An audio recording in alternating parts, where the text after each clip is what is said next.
My name is Shane Chapman. I'm the Assistant Group Manager for Water System Operations, Metropolitan Water District of Southern California.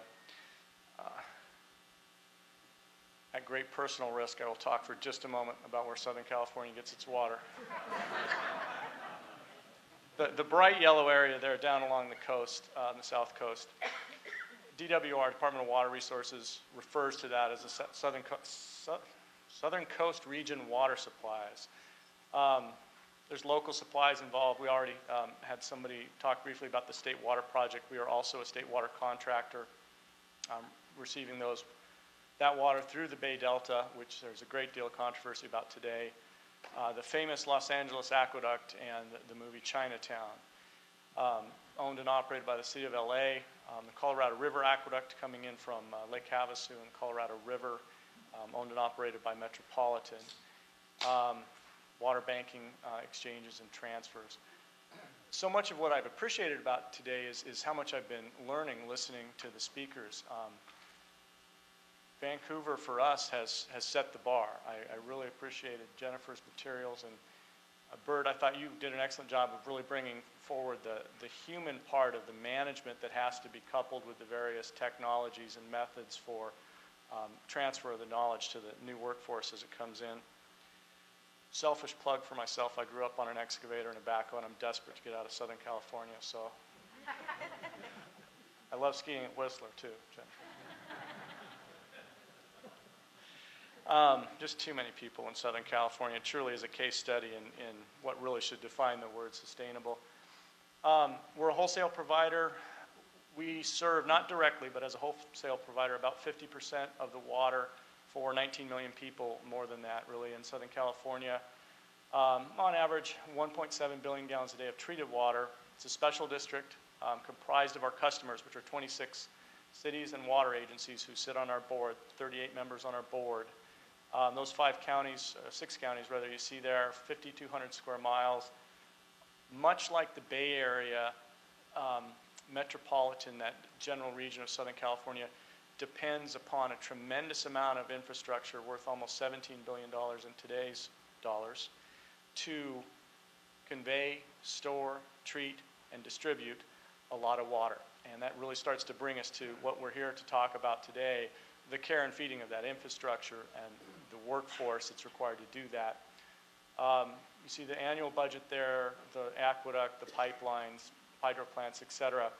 There's about 2,000 employees at Metropolitan Water District, and 967 of those are involved in conveyance and distribution, treatment, environmental health and safety, water quality, security, emergency management, fleet operations.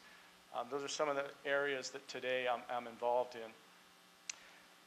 One of the things that I was tasked to do 4 years ago when I was in the Chief Financial Officer's office, a background in economics and finance, was to move over into water system operations to help them with their budgeting and cost management and reporting, really to bring more of a business operations ethic, because the departmental budget in operations is $200 million, and a lot more attention was needed as the water rates have chased up due to the scarcity of water and the increasing water quality regulations. We needed to make sure we had not just an effective operation. They've always been a very effective culture, but an efficient culture, because we could see that there was a lot of political pressure coming towards the district with how quickly we're going to have to increase those water rates. And I mentioned the aspect of the cost management. I don't mean your classic cost management of this year we're going to cut 5%, next year we're going to cut 5%. The board and the executive management team were very concerned about long-term cost management in all aspects of that. Erwin mentioned earlier, Erwin is also with Metropolitan Water District. He's up here to make sure I don't misstep. Some of the aspects about catastrophic loss, and I'll jump into that. So management and the board, our leadership really embraced, let's do cost management, but let's do it in a very smart long-term way.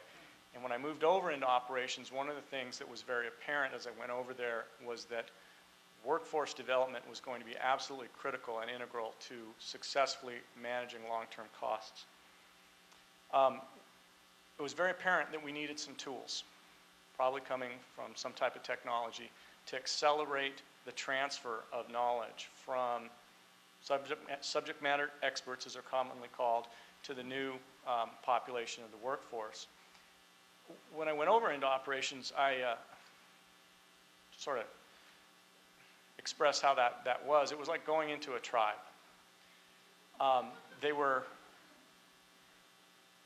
welcoming to a degree, very insular to the rest of the organization and very insular to themselves. This treatment plant would not talk to this treatment plant, and the aqueduct would not talk to operations planning.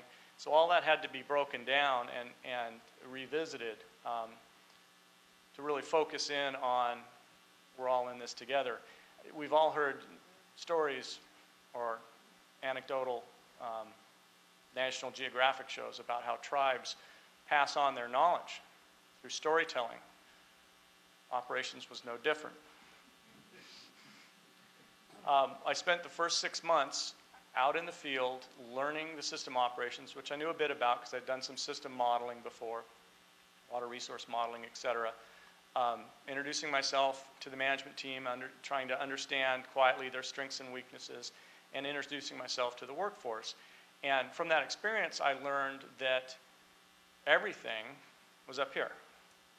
Very little was written down. In fact, even 2 decades prior, the written knowledge and the procedures were in better shape, and that had degraded markedly. And new infrastructure had been added, new operations were in place, high voltage tie-ins onto the aqueduct were not well understood. So there were many things that had to be addressed. Getting into specifically the subject area, we turned to video technology. The reason we turned to video technology was the need to accelerate that knowledge transfer and compress that onboarding time, transferring that information from subject matter experts and retaining it over the long term so that it could still be leveraged when they were gone. Very simply, we're looking at capturing key activities, actually getting that transcribed and narrated by the subject matter experts themselves, people that the workforce knew of, heard of, respected. That's very important in that transfer of that knowledge. We approach that by prioritizing in talking to those subject matter experts and all the operations managers of where have we made the big mistakes that have really hurt in the past, and what have we done to make sure we don't make them again.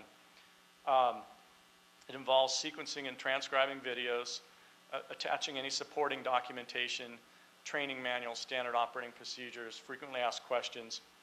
We push this to the workforce online. They're aware it's out there.